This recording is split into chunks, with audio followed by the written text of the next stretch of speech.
Breaking news. నాటి YCP మహిళా మంత్రులను అవినీతి ఆరోపణలు చుట్టుముడుతున్నాయి. యువజన క్రీడల మంత్రిగా పనిచేసిన రోజాపై ఆడుదాం ఆంధ్ర పేరిట 100 కోట్లకు పైగా అవినీతికి పాల్పడినట్టు ఫిర్యాదులందాయి. నగిరి నియోజకవర్గంలో భూ కబ్జాలు, ఇతర ఆక్రమణలకు పాల్పడ్డారన్న ఆరోపణలున్నాయి. దీంతో రోజాపై సమగ్ర విచారణకు ఆదేశిస్తామని సభలో ప్రకటించారు మంత్రి రాంప్రసాద్ రెడ్డి.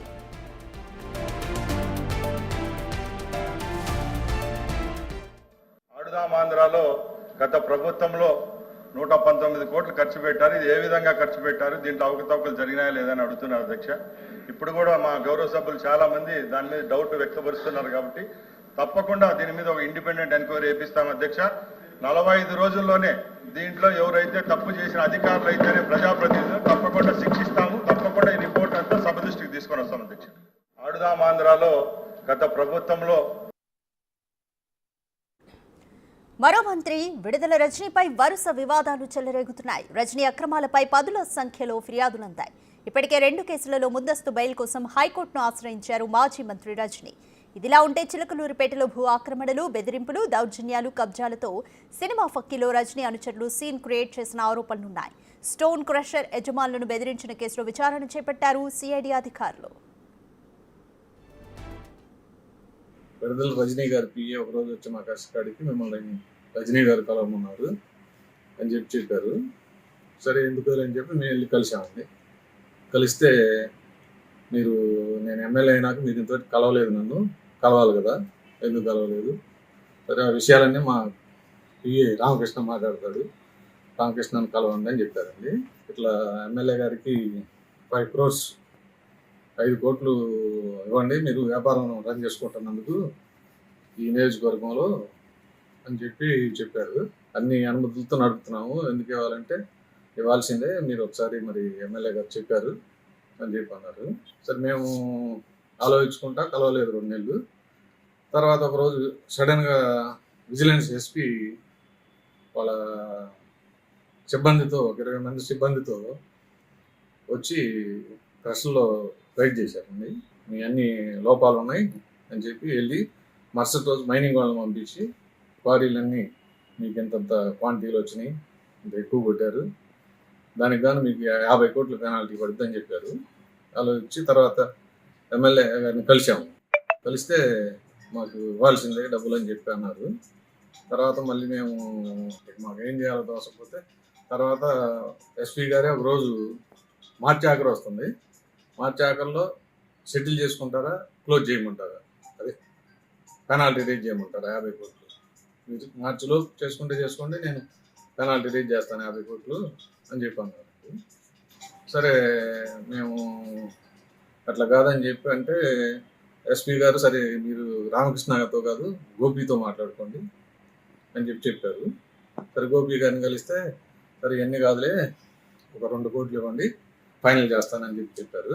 తర్వాత 2 కోట్లు ఆమెకి ఇవ్వమన్నారు. తర్వాత 10 లక్షలు ఎస్పీ గారికి ఇవ్వమన్నారు ఇద్దరండి. ఎస్పీ గారికి ఇచ్చాం 10 లక్షలు. ఇంకో 10 లక్షలు గోపి నాకు పర్సనల్ నేను సెటిల్ చేశాను కదా, నాకు 10 లక్షలు ఇవ్వమన్నారు. అట్లా మొత్తం 2,20,00,000 ఇవ్వాలి. పలువురు ఫిర్యాదు చేయడంతో కొన్ని కేసులను ర్యాలీ చేసుకున్నారు మాజీ మంత్రి రజనీ. ఇదిలా ఉంటే డబ్బు తీసుకుని మోసం చేశారని వచ్చిన ఫిర్యాదుల కారణంగా కొందరికి డబ్బు తిరిగి ఇచ్చేశారు రజనీ అనుచరులు.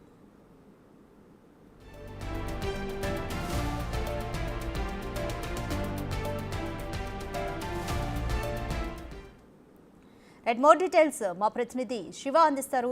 శివ, మాజీ మంత్రి రోజాపై అలాగే రజనీపై అవినీతి ఆరోపణలు ఫిర్యాదులు అందుతున్నాయి. ఫిర్యాదులో ఏమై అంశాలున్నాయి? అదిగా మొత్తం మీద చూసుకుంటే గత ప్రభుత్వ హయాంలో మాజీ మంత్రులుగా చలామణి ఇష్టానుసారంగా దాచుకో అనే ఒకే ఒక సాంప్రదాయాన్ని కొనసాగించిన మాజీ మంత్రులు విడుదల రజనీ అలాగే ఎమ్మెల్యే రోజా మంత్రిగా వ్యవహరించారు. నగర్లో ఆమెపై కూడా పలు భూ అక్రమాలు, అవినీతి ఆరోపణలు, కబ్జాలు చేసినట్లు కూడా పదుల సంఖ్యలో ఫిర్యాదులు వచ్చినాయి. ఒక 4-5 ఫిర్యాదులు అయితే తెలుగుదేశం పార్టీ కేంద్ర కార్యాలయానికి వచ్చి కూడా బాధితులు ఫిర్యాదు చేశారు. వీటన్నిటిపై కూడా రోజా అనుచరులు ఒక్కొక్కటిగా సెటిల్మెంట్ చేసుకుంటూ వారితో కాంప్రమైజ్ అయిన పరిస్థితి కనిపించింది. ఇక గత ప్రభుత్వ హయాంలో ఆడుదా ఆంధ్ర పేరుతో దాదాపుగా 120 కోట్ల రూపాయలకు సంబంధించి నిధులను దుర్వినియోగం చేశారు. ఈ దుర్వినియోగం చేసిన నిధులు ఎక్కడ ఖర్చు పెట్టారు, ఏం చేశారు, ఏమిటనేది ఎటువంటి ఆధారాలు, బిల్లులు, కనీసం ఎటువంటి నోటు కూడా లేని పరిస్థితి కనిపించింది. దీనిపై సమగ్రమైన విచారణకు ఆదేశిస్తామని చెప్పి కూడా మంత్రి రాంప్రసాద్ రెడ్డి నిన్న అసెంబ్లీ శాసన మండలి సాక్షిగా ప్రకటన చేసిన పరిస్థితి కనిపించింది. నగరి శాసనసభ్యురాలుగా మంత్రిగా కొనసాగుతూ రోజా అవినీతి అక్రమాలకి అదుపు లేకుండా పోయింది. ఆమె చేసిన బెదిరింపుల కారణంగా చాలామంది సొంత పార్టీ కార్యకర్తలు, నేతలే ఇబ్బందులు పడ్డారని చెప్పి గతంలో ఆమెపై ఫిర్యాదులు కూడా రావడం జరిగింది.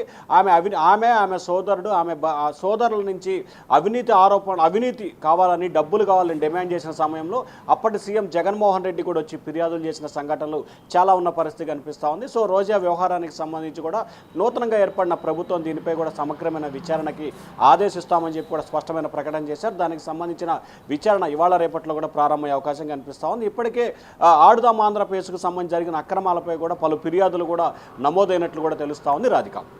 ఇంకా మరో మంది రాజనీకి సంబంధించి ఆమె గత ప్రభుత్వ హయాంలో దాదాపుగా చిలకలూరుపేటలో ఎమ్మెల్యేగా గెలుపొంది మంత్రి అయ్యారు. ఆ తర్వాత గుంటూరు కేంద్రంగా కూడా రాజకీయ కార్యకలాపాలు కొనసాగిస్తూ గుంటూరు 2 నుంచి పోటీ చేసి ఓటమి చెందారు. చిలకలూరుపేటకి సంబంధించి కూడా పలు భవనాలు ఆక్రమించడం, అలాగే పలు భూములను కబ్జా చేయడం తదితర అక్రమాలు చేశారు. చాలామంది వద్ద కూడా డబ్బులు తీసుకొని పనులు చేస్తామని చెప్పి చేయకపోవడం, పదుల సంఖ్యలో ఆమెపై ఫిర్యాదులు రావడం, ఒక టీడీపీ కేంద్ర కార్యాలయానికే ఆమెపై 20 పైగా కూడా ఫిర్యాదులు వచ్చిన పరిస్థితి కనిపించింది. దాదాపుగా 10కి సంబంధించిన ఫిర్యాదులు కూడా వచ్చాయి. మరొక 6-7 కేసులు కూడా నమోదు చేసేందుకు పోలీసులు సిద్ధంగా ఉన్నారు. ఇప్పటికే ఎస్సీ ఎస్టీ అక్రమాల కేసు సంబంధించి ఆమెపై కేసు నమోదైంది. హైకోర్టులో ముందస్తు బెయిల్ పిటిషన్ దాఖలు చేశారు.